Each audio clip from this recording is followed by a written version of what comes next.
আজকে নবী মুস্তাফা যে কোনো স্থানে নিজের আশিকের জন্য সাহায্য করার উদ্দেশ্যে হাজির হতে পারে।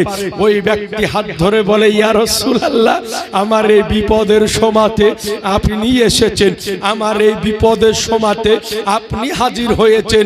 তো নবী আমার বলেন, শোনো, তোমার বাপ প্রতিদিন যখন এশার নামাজ পড়ে বিছানায় যখন ঘুমাতে যেত, তো ওই অবস্থাতে ওযু নিয়ে বিছানাতে শুয়ে শুয়ে আমার উপরে 1000 বার করে দরুদ ও সালাম পড়তো। সুবহানাল্লাহ। শোনো, যেই ব্যক্তি আমার উপরে দরুদ ও সালাম পড়ে, আমি রাসূলুল্লাহ দুনিয়ার বুকেও তার মাদাদগার হয়ে যায়, আখিরাতেও তার মাদাদগার হয়ে যায়। এই জন্য আজকে বেশি বেশি করে নবীর উপরে দরুদ পড়ুন, চলতে চলতে নবীর উপরে দরুদ পড়ুন, বসে বসে নবীর উপরে দরুদ পড়ুন, শুয়ে শুয়ে নবীর উপরে দরুদ পড়ুন, কাজ করতে করতে নবীর উপরে দরুদ পড়ুন। নবীর উপরে দরুদ বেশি পড়লে বাড়ি থেকে আজকে বালা দূর হয়ে যায়। নবীর উপরে দরুদ শরীফ তেল পড়লে আজকে বাড়ি থেকে আজকে বালা মুসিবত দূরভূত হয়ে যায়। নবীর উপরে দরুদ পড়লে বাড়ি থেকে অসুখ দূর হয়ে যায়। নবীর উপরে দরুদ পড়লে রিজিক বৃদ্ধি হয়। নবীর উপরে দরুদ পড়লে ব্যবসা বাণিজ্যে আজকে বরকত হয়। নবীর উপরে দরুদ পড়লে হায়াত বৃদ্ধি হয়। নবীর উপরে দরুদ পড়লে স্বামী স্ত্রীর সম্পর্ক আরো ভালো হয়ে যায়। নবীর উপরে দরুদ যদি পড়া যায়, তো নবী মুস্তাফা দুনিয়াতে মাদাদগার, আখিরাতে মাদাদগার। সুবহানাল্লাহ। এই জন্য যত বেশি পারবেন নবীর উপরে দরুদ পড়বেন। বলেন ইনশাআল্লাহ। ইনশাআল্লাহ। একটু জোরে বলেন ইনশাআল্লাহ। চোখের পানি যদি ফেলতে হয় কবরের ভয়ে ফেলুন, চোখের পানি যদি ফেলতে হয় তো জাহান্নামের ভয়ে ফেলুন। এ আজিজানে মুহতারাম, আজ আমাদের মধ্যে থেকে অনেকে কবরে চলে গিয়েছে, কিন্তু কবর কি জিনিস এটা কিন্তু আমরা কেউ জানি না। নাকি বলছেন? কারণ কবর জিনারা গেলছে, কেউ কিন্তু আমাদের নিকটে ফেরত আসেনি যে কবর কি জিনিস আমাদেরকে শোনাবে। কিন্তু আপনাকে বলি, কুরবান জান নবীর সাহাবী, আচ্ছা বলেন মুসলমান, আমার সামনে যতজন নারী পুরুষ আছেন, আমরা জান্নাতে যাব এই কথার গ্যারান্টি কেউ দিতে পেরেছে? আমরা কেউ বলতে পারবো? জি না, আমরা কেউ জানি না। কিন্তু নবীর সাহাবী, যাকে নবী আমার জান্নাতি তো দূরের কথা, যাকে পৃথিবীর বুকে নবী আমার জান্নাতের সার্টিফিকেট প্রদান করে দিয়েছেন মুসলমান। সুবহানাল্লাহ। জোরে জোরে সুবহানাল্লাহ। সুবহানাল্লাহ। খলিফাতুল মুসলিমিন, আমিরুল মুমিনিন হযরতে উসমানে গনি রাদিয়াল্লাহু তাআলা আনহু, তিনার ভয় কতটা ছিল যে তিনি যখন কবর জিয়ারত করতে যেতেন তো কবরের সামনে দাঁড়িয়ে দাঁড়িয়ে এত কান্না করতেন যে চোখ দিয়ে পানি গড়ে গড়ে, দাড়ি ভিজে ভিজে আজকে টপ টপ করে পানি পড়তো মুসলমান। আচ্ছা জানেন মুহতারাম, তো আমাকে আপনাকে সর্বপ্রথমে আল্লাহর ভয় করতে হবে। এরপরে আল্লাহ বলছেন ওয়াকুনু মা'আস সাদিকিন, এরপরে আল্লাহ বলছেন যে তোমরা সত্যবাদীর সঙ্গ লাভ করো। সত্যবাদীর সঙ্গ লাভ করতে আল্লাহ কেন বললেন? কারণ হলো এটাই যে একজন মানুষের জীবনে সব চাইতে বেশি যেই যার ইফেক্ট পড়ে তার হলো তার সঙ্গী, তার সাথী, তার বন্ধু। একজন মানুষ তার চলন্ত জীবনে সবচাইতে বেশি ফলো করে তার বন্ধুকে। এই জন্য আল্লাহ বলেন যে তোমরা বন্ধু বানাও মুমিনদেরকে, তোমরা বন্ধু বানাও ভালো মানুষকে। আপনারা শুনেছেন যে ফেরাউন এমন একজন ব্যক্তি ছিল, নিজেকে আল্লাহ দাবি করেছিল।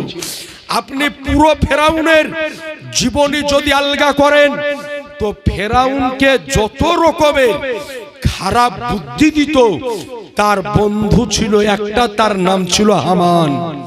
এই হামান তাকে সমস্ত রকমের বুদ্ধিবাদ্যা দিত যে এটার পরে এটা কর, এটার পরে এটা কর।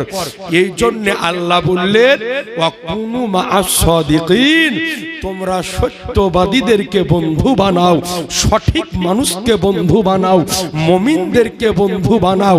এখন আমাকে ও আপনাকে খোঁজ করতে হবে সত্যবাদী কারা। সত্যবাদীকে পৃথিবীর বুকে যত মানুষ আছে, নেতা হোক, ছাতা হোক, মন্ত্রী হোক, ডাক্তার হোক, মাস্টার হোক, প্রিন্সিপাল হোক, প্রফেসর হোক, মিলিটারি হোক, বিএসএফ হোক, কর্নেল হোক, মেজর হোক, মৌলবি হোক, মুফতি হোক, ইমাম হোক, মুয়াজ্জিন হোক, পীর হোক, পীরজাদা হোক, নামাজি হোক, বেনামাজি হোক, রোজাদার হোক, বেরোজাদার হোক, পৃথিবীর বুকে যত মানুষ আছে কেউ কিন্তু নিজেকে মিথ্যাবাদী বলে না, সকলেই বলে যে আমি হলাম সত্যবাদী। এখন আমাকেও আপনাকে সন্ধান করতে হবে যে সত্যবাদী কারা, কাদের উপরে মহান রব্বুল আলামিন ইনাম করেছেন, কাদেরকে আল্লাহ সত্যবাদী বলে প্রকাশ করেছে, কাদের উপরে আল্লাহ অনুগ্রহ করেছে, কাদের উপরে আল্লাহ দয়া করেছে। কোরআনের মধ্যে আল্লাহ পাক বলেন আল্লাযীনা আন'আমাল্লাহু আলাইহিম মিনান নাবিয়্যিনা ওয়াস সিদ্দিকিনা ওয়াস শুহাদায়ে ওয়াস সালিহিনা। আল্লাহ পাক বলেন নিশ্চয় আমি আল্লাহ অনুগ্রহ করেছি, দয়া করেছি, ইনাম করেছি চার শ্রেণীর ব্যক্তির উপরে। এক শ্রেণী হলো নবীগণ, দ্বিতীয় শ্রেণী হলো সিদ্দিকগণ, তৃতীয় শ্রেণী হলো শহীদগণ, চতুর্থ শ্রেণী হলো আল্লাহর ওলিগণ। অর্থাৎ বোঝা গেল এই পৃথিবীর বুকে সত্যবাদী হলো নবীগণ, সত্যবাদী হলো সিদ্দিকগণ, সত্যবাদী হলো শুহাদায়ে কেরামগণ, সত্যবাদী হলো আজকে আল্লাহর আউলিয়ায়ে কেরামগণ। যদি আরো একটু আপনাকে খোলাসা করে বলা যদি যায়, আবু বকর সিদ্দিক তিনি হলেন সত্যবাদী, ওমরে ফারুক তিনি হলেন সত্যবাদী, ওসমানে গানি তিনি হলেন সত্যবাদী, আলিয়ে মুর্তজা তিনি হলেন সত্যবাদী, ইমামে বুখারী তিনি হলেন সত্যবাদী, ইমামে মুসলিম তিনি হলেন সত্যবাদী, ইমামে আজম তিনি সত্যবাদী, ইমামে শাফি তিনি সত্যবাদী, ইমামে মালিক তিনি সত্যবাদী, ইমামে হাম্বল তিনি সত্যবাদী, গাউসে পাক তিনি সত্যবাদী, খাজায়ে পাক তিনি সত্যবাদী, আমার আলা হযরত তিনি সত্যবাদী। এক কথায় পৃথিবীর বুকে যত প্রকারের আউলিয়ায়ে কেরাম আবির্ভাব ঘটেছে প্রত্যেক আল্লাহর হাক্কানি ওলি ছিলেন সত্যবাদী। সুবহানাল্লাহ, একটু জোরে সুবহানাল্লাহ বলেন। আমরা হলো সুন্নাতে ওয়াল জামাতের মানুষ, আমরা আল্লাহর ওলিদের নিকটে যাই, আমরা ওলিদের নিকটে যাই, আমরা মাজারে যাই, আমরা দরগাতে যাই। আমাদের কথা হলো আমরা আল্লাহকেও মানি, আল্লাহ ওয়ালাকেও মানি। এই জন্য আজকে আমরা বাপ যদি ইন্তেকাল করে বাপের ওতিজা করি, মা যদি ইন্তেকাল করে মায়ের ওই সালে সব করি, ছেলে যদি ইন্তেকাল করে তার ওই সালে সব করি। আমরা গাউসে পাকেরও ওরস করি, খাজা পাকেরও ওরস করি, আল্লাহর আউলিয়ায়ে কেরামদের আমরা উরুস শরীফ আজকে উদযাপিত করি। তার কারণ হলো এটাই যে আমরা এটা সকলেই জানি যে আমাদের এই ভারতবর্ষের বুকে আজকে কালেমার প্রচারে, দ্বীনের প্রচারে, আজকে কালেমার দাওয়াত নিয়ে কোন নবী আসেননি, রাসূল আসেননি, আম্বিয়া আসেননি। এরপরেও এই ভারতের বুকে আজ লক্ষ লক্ষ কোটি কোটি মুসলমানের ঘরে ঘরে কালেমার আজকে আওয়াজ উঠতেছে। কারণ হলো এটাই যে আমাদের এই ভারতবর্ষের বুকে আজ থেকে 800 বছর পূর্বে আমার আনিসে বেকাসা, সেজ্জেদে কাউনমাকা, বেচারুকে চারা, বেশাহরুকে সাহারা, ইয়াতিমকে বলি, হাম গরিবকে হামি, আমার রাসূলুল্লাহর ইশারাতে খোরাসানের আজকে থেকে মদিনা শরীফ গিয়েছিলেন। মদিনা থেকে নবীর ইশারাতে আমার খাজায়ে খাজেগান, রাজা হিন্দুস্তান, সুলতানুল হিন্দ মাইনুল হক উদ্দিন খাজা মাইনুদ্দিন চিশতি আসার পরে ভারতের বুকের মানুষের ঘরে ঘরে কালেমার আলো জ্বলে দিয়েছে। নারায়ে তাকবীর, নারায়ে তাকবীর, নারায়ে রিসালাত, নারায়ে রিসালাত। হযরত আল্লাহ মাওলানা মুফতি মুহাম্মদ আবুল কালাম আজাদ সাহেব জিন্দাবাদ, এ আজিজানে মুহতারাম বেরাদারানে ইসলাম, সুতরাং আজ আমরা কালেমা পেয়েছি তো ওলিদের ওসিলাতে পেয়েছি, কিন্তু আজ আমরা আল্লাহর ওলিদের মাজার শরীফে যাই, ওলিদের সাথে সম্পর্ক বানাই। এই কারণে আজ এক শ্রেণীর মানুষ আমাদেরকে গালিগালাজ করে। আল্লাহর ওলিদের সঙ্গ লাভ করলে কি হয়, একটা ঘটনা বলে একটু আপনাকে সামনে নিয়ে যাব। এই পৃথিবীর বুকে যতজন আল্লাহর ওলি এসেছিলেন, এর মধ্যে একজন আল্লাহর ওলি যার নাম হলো হযরত শিররি শাক্তি রহমাতুল্লাহ আলাইহি। বিরাট বড় আল্লাহর ওলি ছিলেন। তিনি একদিন কয়েকটা মুরিদকে সঙ্গে করে নিয়ে রাস্তার ধার দিয়ে চলে যেতেছেন, তো তাকিয়ে দেখতেছেন একজন মদখোর মাতাল শরাব পান করে, মদ পান করে রাস্তার পাশে পড়ে রয়েছে।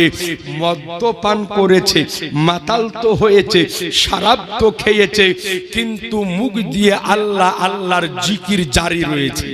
সুবহানাল্লাহ। মুখ দিয়ে আল্লাহ আল্লাহর জিকির জারি। তো হুজুর শিররি শাক্তি রহমাতুল্লাহ আলাইহি তাকিয়ে দেখলেন যে আল্লাহ তোমার কেমন বান্দা, আজকে শরাব খেয়েছে, মদপান করেছে, মুখটাও নাপাক, কিন্তু তোমার জিকির করতেছে। তো তিনি পাশের বাড়ি থেকে এক লোটা পানি এনে ওই ব্যক্তির মুখটাকে ধৌত করে দিলেন। জোরে বলতে হবে সুবহানাল্লাহ। সুবহানাল্লাহ। মুখকে যেমন ধৌত করে দিলেন, ধৌত করে দেওয়ার পরে হুজুর শিররি শাক্তি রহমাতুল্লাহ আলাইহি বাড়িতে চলে গেলেন। রাত্রি বেলাতে তিনার ঘুম ভাঙলো। উঠে যাওয়ার পরে ওযু বানালেন। ওযু বানিয়ে মসজিদে তাহাজ্জুদের নামাজ পড়ার জন্য যেতেছেন। তো তাকিয়ে দেখতেছেন যে প্রতিদিন আমি একাই তাহাজ্জুদের নামাজ মসজিদের ভিতরে পড়ি, কিন্তু আজকে আমার পূর্বে থেকে একজন ব্যক্তি প্রবেশ করে বসে রয়েছে। সুবহানাল্লাহ। তিনি অবাক, জিজ্ঞাসা করছেন বাবা তুমি কে? আমি প্রতিদিন একাই নামাজ পড়ি, আজকে তুমি কে এসেছো? তো বলে হুজুর আমাকে চিনতে পারছেন না, রাস্তার ধারে মদ পান করে শরাব পান করে উল্টে পড়েছিলাম, আপনি যখন আপনার হস্ত দ্বারাতে আমার চেহারাকে ধুইয়ে দিয়েছেন, কসম খোদার আপনার হাতের ওসিলাতে আল্লাহ পাক আমার অন্তরকে ধুইয়ে দিয়েছেন। সুবহানাল্লাহ। বলে হুজুর আপনি যখন হাত দিয়ে আমার চেহারাকে ধুইয়ে দিয়েছেন, তো আপনার হাতের ওসিলাতে আল্লাহ পাক আমার অন্তরকে ধুইয়ে দিয়েছেন। তওবা করে নিলাম, আজ থেকে শরাব পান করব না, আজ থেকে মদ পান করব না। সঙ্গে সঙ্গে হুজুর শিররি শাক্তি রহমাতুল্লাহ আলাইহির হাতে হাত দিয়ে বায়াত হলেন।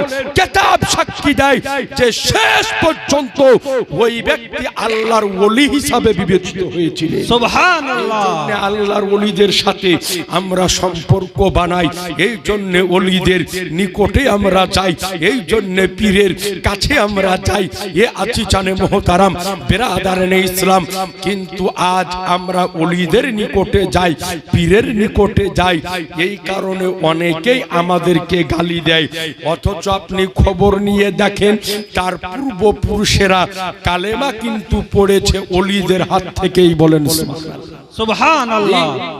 ওলিদের হাত থেকে তারা কালেমা পড়েছে, কিন্তু আজ বর্তমান সময় অন্যান্য সুন্নি জামাত ছাড়া যত দল বেরিয়েছে এরা আজ কটূক্তি করে ওলিদেরকে নিয়ে। আপনি খবর জানেন আজ গোটা ভারত তো ভারত, আজ গোটা পৃথিবী তোলপাড় হচ্ছে একটা বিষয়কে নিয়ে, যে আমাদের কোরআনকে নিয়ে একজন ব্যক্তি কটূক্তি করেছে, আপনারা শুনেছেন। কিন্তু আপনি যদি এর গোড়াতে হাত দেন যে আজ অমুসলিম, আজ হিন্দু খ্রিস্টানদেরকে মুসলমানদের বিরুদ্ধে বলার বেশি সুযোগ যারা করে দিচ্ছে তারা অন্য কেউ নাই, তারা সকলে হলো ওহাবি এবং আহলে হাদিস। আপনাকে তার প্রমাণ আমি দিয়ে দিচ্ছি, শুনে নেন, যে তারাই তাদের কারণে আজ বিধর্মীরা আমাদের উপরে আঙ্গুল উঠাচ্ছে। আমাদের পার্শ্ববর্তী একটা দেশ আছে, নাম হলো তার বাংলাদেশ। এই বাংলাদেশে ওহাবিদের একটা বড় মৌলবী আছে, নাম হলো তার আব্দুর রাজ্জাক বিন ইউসুফ। অনেকে তার চেহারা দেখেছেন মোবাইল সোশ্যাল মিডিয়াতে। তো কোন এক স্টেজে ওকে জিজ্ঞাসা করেছে যে হুজুর হিন্দুদের টাকা দিয়ে মসজিদ বানানো যাবে কি যাবে না? অনেকে জিজ্ঞাসা করে যে অনেক অমুসলিম ভাইরা মসজিদে টাকা দান করে, যে ভাই অমুসলিমদের টাকাতে মসজিদ বানানো যাবে কি যাবে না? তো যদি তোমার জানা না থাকে তো বলিও না। তখন চট করে বলছে আরে অমুসলিমদের টাকাতে মসজিদ বানানো যাবে কি যাবে না? তোমাদের কাবা ঘরই তো বানানো আছে হিন্দুদের টাকা দিয়ে। নাউজুবিল্লাহ বলেন। বলেন মুসলমান, কাবা শরীফ হিন্দুদের টাকাতে বানানো আছে? এই জোরে বলেন না। আজকে ও বাংলাদেশ থেকে বলে দিল যে কাবা শরীফই বানানো আছে হিন্দুদের টাকা দিয়ে। তখন ওই ভিডিওটা অমুসলিমরা কাট করার পরে সোশ্যাল মিডিয়াতে ছেড়ে দিল যে দেখো মুসলমানদের সবচাইতে পবিত্র স্থান কাবা শরীফ, সেই কাবা শরীফ বানানো আছে আমাদেরই টাকা দিয়ে। এটা কে বলেছে? একজন মৌলবী বলেছে। এখন অমুসলিম যারা উতুয়ার দেওবন্দ ওয়াহাবি তবলিগ ফারাজি বুঝে না, ও একটাই বুঝে টুপি দাড়িওয়ালা মানে মুসলমান। তো মুসলমানরা বলেছে, সুতরাং আপনাদের নিকটে বলতে চাই যে আজকে অমুসলিমদেরকে বলার সুযোগ বেশি বেশি করে দিচ্ছে এই আপনার ওয়াহাবি আহলে হাদিসের দলেরা। এদের কারণে আজকে অমুসলিমরা আমাদের উপরে বেশি বেশি বলতেছে। এরপরে আপনি চলুন কত বড় বড় খাতারনাক কথা তারা বলেছে, আর আজ সোশ্যাল মিডিয়াতে ওগুলা পোস্ট হচ্ছে শুধুমাত্র তাদের কারণে। এ আজিজানে মোহতারাম বিরাদারানে ইসলাম, আপনারা সকলেই শুনেছেন যে গোটা পৃথিবীর বুকে একটা ইন্টারন্যাশনাল ফতোয়ার কিতাব আছে। এই ফতোয়ার কিতাবটার নাম হলো ফতোয়ায়ে আলমগীরি। যেই কিতাবটি আজকে মোগল শাসকদের মধ্যে শ্রেষ্ঠ শাসক যিনাকে বলা হয় জিন্দা পীর হযরত ঔরঙ্গজেব রহমাতুল্লাহ আলাইহির তত্ত্বাবধানে তৎকালীন যুগে 500 থেকে 600 জন মুফতির তত্ত্বাবধানে কিতাবটি সংকলন করা হয়েছিল। তার নাম হলো ফতোয়ায়ে আলমগীরি, ইন্টারন্যাশনাল ফতোয়ার কিতাব। যেই কিতাবটি সকলেই মান্য করে, এমনকি ভারতবর্ষের সুপ্রিম কোর্টে পর্যন্ত ইসলামিক ল অনুযায়ী এই ফতোয়ায়ে আলমগীরির গ্রহণযোগ্যতা পায়। এই ওয়াহাবি আহলে হাদিসদের একজন বক্তা, যার বাড়ি হলো আমাদের এই পশ্চিমবঙ্গের উত্তর 24 পরগনা, ওর নাম হলো তারকাটা মুমতাজুল। আপনারা অনেকেই দেখেছেন, ওর কথা শুনে এরকম মনে হয় যে গোটা পৃথিবীর মধ্যে যদি 13% লোক পাগল থাকে, তার মধ্যে 12% ও একলাই। কথা বুঝেননি? তার মধ্যে 12% ওই হলো একলাই। তো এই ফতোয়ায়ে আলমগীরি একটা বাংলা নিয়ে নিয়ে মানুষকে দেখাচ্ছে, বলছে দেখো দেখো ফতোয়ায়ে আলমগীরির ভিতরে নাকি লেখা আছে যে বিসমিল্লাহ বলে কুকুর জবাই করলে কুকুরও নাকি হালাল হয়ে যায়। নাউজুবিল্লাহ বলেন। নাউজুবিল্লাহ। বলেন মুসলমান, এত বড় মিথ্যা কথা ফতোয়ায়ে আলমগীরির উপরে সে লিখে সে বলে দিল। এ আজিজানে মোহতারাম, ওই কথাটাকে আজকে মুসলিমরা নেওয়ার পরে প্রচার করতেছে। আজকে এই সোশ্যাল মিডিয়ার মাধ্যমে আমাদের পশ্চিমবঙ্গের এই তারকাটা মুমতাজুলকে চ্যালেঞ্জ সহকারে বলতে চাই যে ফতোয়ায়ে আলমগীরি সম্পর্কে সে দাবি করেছে যে ফতোয়ায়ে আলমগীরিতে নাকি 80% মশলা ভুল আছে এবং কোরআন ও হাদিসের বিপক্ষে আছে। নাউজুবিল্লাহি মিন জালিক। আজকে আপনাকে বলতে চাই, অরিজিনাল যে ফতোয়ায়ে আলমগীরি আরবি ভাষায় লেখা আছে, এই ফতোয়ায়ে আলমগীরি থেকে 80% তো দূরের কথা, 1% মশলার ভুল প্রমাণ করা ও তো দূরের কথা, ওর মরা বাপেরও ক্ষমতা নেই মুসলমান। তাদের কারণে মুসলিমরা বলার সুযোগ পাচ্ছে। আবার কেমন করে সুযোগ করে দিচ্ছে একটু আপনাকে বলে দিই। আমাদের পশ্চিমবঙ্গের একটা মৌলবী আছে, বাড়ি হচ্ছে বর্ধমান। ওর চেহারা দেখবেন তো মনে হবে যে 3 মুন ওজন। ছেলে পিলেরা এখন ওকে ডাবজোর বলে চিনে। লাই ভাই চিনেন না? ওর নাম আমি বলছি না, নাম বলতে ঘৃণা লাগে। বুঝতে পেরেছেন না পারেননি? বুঝা গেছে? বুঝে নিয়েছে অনেকেই। তোর বাড়ি হলো বর্ধমান। তো আমরা আমাদের এই ভারতবর্ষ একটা আপনার ধর্ম নিরপেক্ষ দেশ। হিন্দুর বাড়িতে মুসলিম কাজ করে, মুসলিমের বাড়িতে হিন্দু কাজ করে, নাকি বলছেন? অনেকেই কাজ করে। তো এই ডাবচোর এই পেট মোটা পোল্ট্রি মুরগি, ওর বাড়ি হলো বর্ধমান। তো বলছে অন ক্যামেরা লোকের সামনে বলছে রমজান মাসে একবার আমার বাড়ি আমার মাদ্রাসায় দুইজন হিন্দু কাজ করতে এলো, এসেছে কাজ করতে। তো বলছে ওরা তো আর হিন্দু রোজা রাখেনি, বলছে হুজুর খাওয়াইতে হবে, খাবো। তো বলছে আর রোজার মাসে আমি আর কি খাওয়াবো? তো গাছে দুটো বাগুন ছিল, পারলাম কটা আলু ফেলে দিয়ে ঝোল করলাম, আর রাতকে আর গরুর গোস্ত ছিল, ঝোল মিশিয়ে দিয়ে দুটো হিন্দুকে খাইয়ে দিলাম। তখন ওই ভিডিওটাকে নিয়ে অমুসলিমরা প্রচার করছে যে দেখো একজন হিন্দু ভাই একজন মুসলিমের বাড়িতে কাজ করতে গিয়ে আজকে সুরক্ষিত নাই, তাকে গোমাংস খাইয়ে দেয়। ওর ধর্মে ওটা খাওয়া চলে না, ও খাবে না, নাকি বলছেন? আমার ধর্মে চলে, আমি খাবো।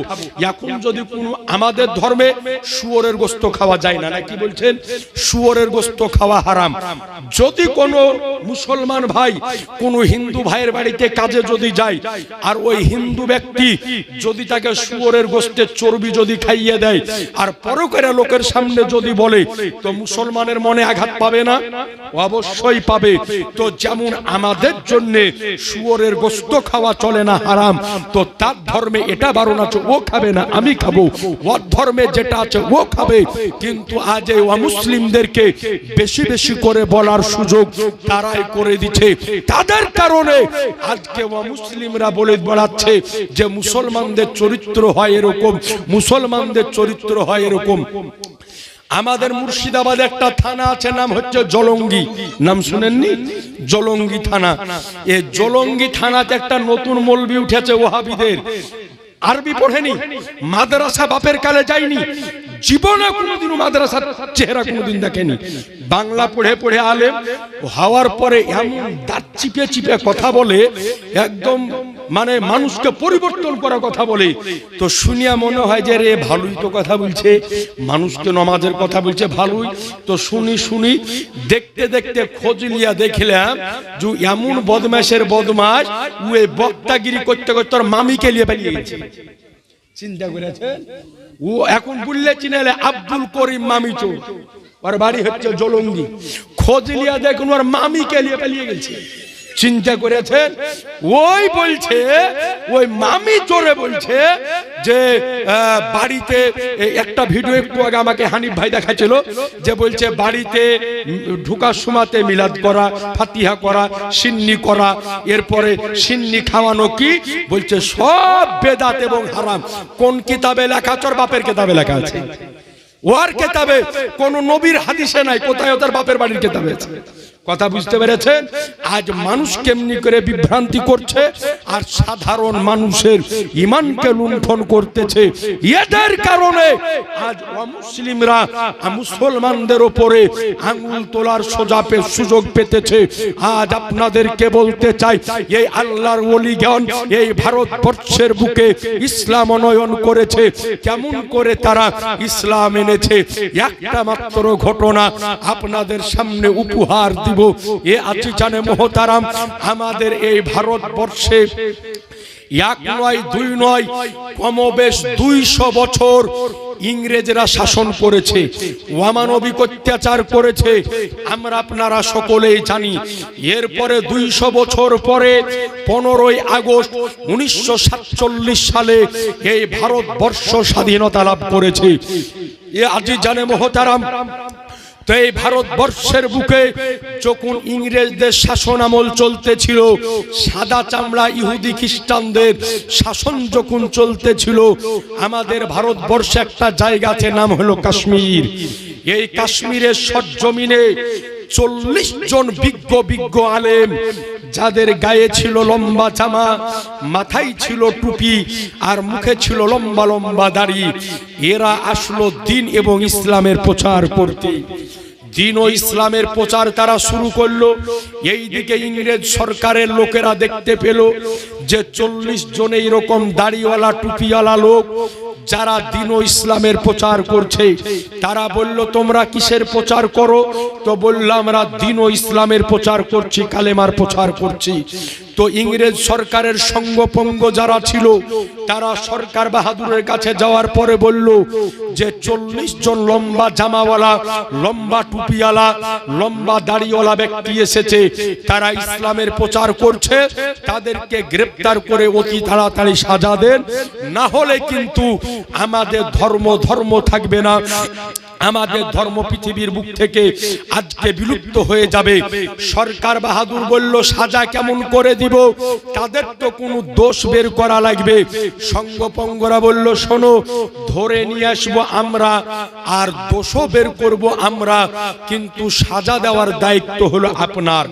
কারণ হলো একজন ব্যক্তিকে সাজা যদি দিতে হয়, সত্য হোক বা মিথ্যা হোক, দোষ তার উপরে দিতে হবে, নাকি বলছেন? বিনা দোষে তো সাজা দেওয়া যাবে না। তো বললো হাজির করো। 40 জন আলেমকে ধরে নিয়ে এসে হাজির করা হলো। তো সরকার জিজ্ঞাসা করলো তোমরা কিসের প্রচার করছো? বলে ইসলামের প্রচার করছি। তো ওই সঙ্গপঙ্গরা বলল যে আচ্ছা তোমরা যে ইসলামের প্রচার করছো, তো বলো তোমাদের ইসলাম ধর্ম ঠিক? বলে ঠিক। বলে তোমাদের হাদিস? বলে ঠিক। কোরআন ঠিক।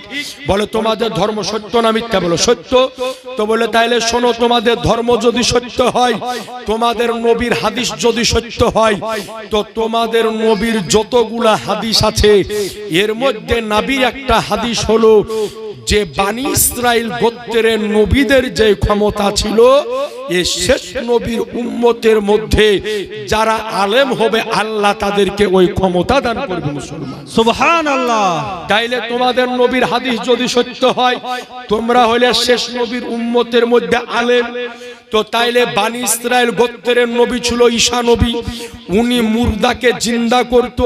আর তোমাদের নবীর হাদিস হলো যে ঈসা নবী যেমন জিন্দা করেছে ওই রকম ক্ষমতা আমার নবীর উম্মতের যারা ওলামায়ে কেরাম তাদের মধ্যে হবে। তাইলে তোমরা এখন মুর্দাকে জিন্দা করে দেখাও। 40 জন আলেম পেরেশান, কি করা যায়?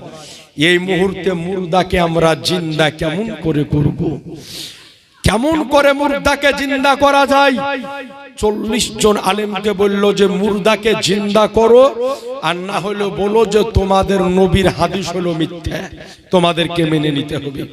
40 জন আলেম বলল যে শুনেন, আমাদেরকে কয়েকটা দিন সময় দেন, তারপরে আমরা চেষ্টা করে দেখব। 40 জন আলেমকে কারাগারের মধ্যে বন্দী করে দেওয়া হলো। 40 জন আলেম কারাগারের মধ্যে বন্দী অবস্থায় আছে। রাত যায় দিন আসে, দিন যায় রাত আসে। 40 জন আলেমের রাত্রের ঘুম হারাম হয়ে গিয়েছে, দিনের আরাম হারাম হয়ে গিয়েছে। রাত্রি বেলাতে তাহাজ্জুদের নামাজ পড়ে আল্লাহর দরবারে হাত উঠিয়ে ফরিয়াদ করে যে খোদা, আজকে যদি আমাদের জানের প্রশ্ন আসতো জান দিয়ে দিতাম, প্রাণের প্রশ্ন যদি আসতো প্রাণ দিয়ে দিতাম, বিবি বিবাহ করার প্রশ্ন যদি আসতো বিবি বিবাহ করে দিতাম, ছেলে মেয়ে এতিম করার প্রশ্ন যদি আসতো ছেলে ও মেয়েকে ইতিম করে দিতাম। কিন্তু ওগো খোদা, তোমার ওয়াহাদানিয়াতের প্রশ্ন, তোমার নবীর রিসালাতের প্রশ্ন, আল্লাহ যদি 40 দিন পরে মুর্দাকে যদি আমরা জীবিত করতে না পারি, তাহলে আল্লাহ তোমার ধর্মকে তোমার দিনকে মিথ্যা বলে স্বীকার করতে হবে। ওগো আল্লাহ, তোমার নবীর হাদিসকে মিথ্যা বলে স্বীকার করতে হবে। ওগো মালিক, তুমি আমাদেরকে গায়েবী ভাবে মাদাদ করিও, গায়েবী ভাবে সাহায্য করিও। বলে ওগো আল্লাহ, তোমার নবী বদরের প্রান্তরে সাহায্য চেয়েছে, সাহায্য করেছো। তোমার নবী উহুদের প্রান্তরে সাহায্য চেয়েছে, সাহায্য করেছো। তোমার নবী তায়েফের প্রান্তরে সাহায্য চেয়েছে, সাহায্য করেছো। তোমার নবী মক্কার জমিনে আজকে সাহায্য চেয়েছে, সাহায্য করেছো। তোমার নবী মদিনার বুকে সাহায্য চেয়েছে, সাহায্য করেছো। তো খোদা, আজকে আমরা ওই ভারতের কাশ্মীরের বুক থেকে তোমার নিকটে সাহায্য চাইলাম, তুমি আমাদেরকে 40 দিন পরে গায়েবী ভাবে মাদাদ করিও। সুবহানাল্লাহ। একটু জোরে বলেন সুবহানাল্লাহ। সুবহানাল্লাহ। বললেন খোদা আমাদেরকে তুমি সাহায্য করিও।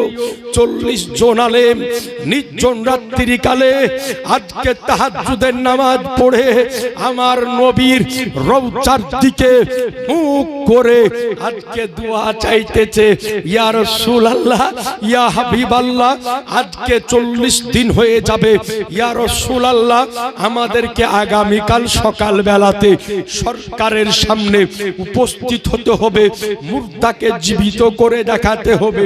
ইয়া রাসূলুল্লাহ উনজুরু হালানা, ইয়া রাসূলুল্লাহ ইসমা ক্বালানি হাবিবাল্লাহ, ইয়া রাসূলুল্লাহ তুমি আমাদেরকে সাহায্য করিও, ইয়া রাসূলুল্লাহ তুমি আমাদেরকে মাদাদ করিও।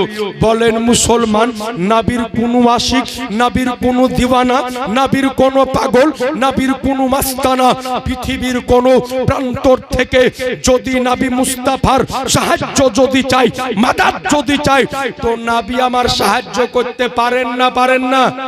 একটু জোরে বলেন না। পারে। নবী আমার পারেন। উঠান আজকে তাফসীরে রুহুল বায়ানের মধ্যে আল্লামা ইসমাইল হাক্কি রাহমাতুল্লাহ আলাইহি তিনি বর্ণনা করেন যে হুজুর সুফিয়ান সাউরি রাদিয়াল্লাহু তাআলা আনহু তিনি বলেন যে আমি একবার মক্কা শরীফ গিয়েছিলাম হজ করতে। তো যখন আমি কাবা শরীফ তওয়াফ করছি, কাবা যখন ঘুরছি, ওই সময়তে দেখতেছি যে একজন যুবক ছেলে কদমে কদমে তওয়াফ করতেছে আর নবীর উপরে দরুদ ও সালাম পড়তেছে। সুবহানাল্লাহ। বলে কদমে কদমে দরুদ ও সালাম পড়তেছে। তো হুজুর সুফিয়ান সাউরি রাহমাতুল্লাহ আলাইহি ওই ব্যক্তির হাত ধরে নিয়েছে, ধরার পরে বলে বেটা এটা হচ্ছে তওয়াফ করার জায়গা, এখানে পড়ার জন্য অনেক দোয়া আছে নাকি হাজী সাহেব, অনেক দোয়া আছে, তো এই দোয়া গেলা তুমি পড়ো, তুমি শুধু দরুদ কেন পড়তেছো, সালাম কেন পড়তেছো?